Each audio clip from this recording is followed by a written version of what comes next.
একটি রাতের রহস্য। আজ রাতে আমি তোমাদের এমন একটি ঘটনার কথা বলবো যা আজও এক রহস্য। একটি অপরাধ যার কিনারা আজও হয়নি।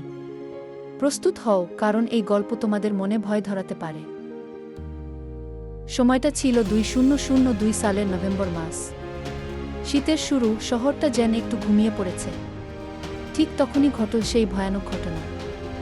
শহরের সবচেয়ে ধনী ব্যবসায়ী রাজীব সেন নিজের বাড়িতে খুন হলেন।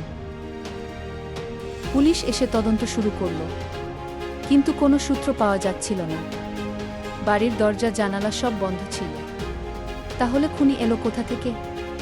এটা কি কোনো ভেতর লোকের কাজ? সন্দেহের তীর ঘুরতে লাগল রাজীব সেনের পরিবারের দিকে। তার স্ত্রী, ছেলে, এমনকি তার ব্যবসার পার্টনার, সবার উপরেই নজর রাখা হলো। কিন্তু কিছুই প্রমাণ করা গেল না। দিনের পর দিন, রাতের পর রাত কেটে গেল, কিন্তু খুনের রহস্য ভেদ করা গেল না।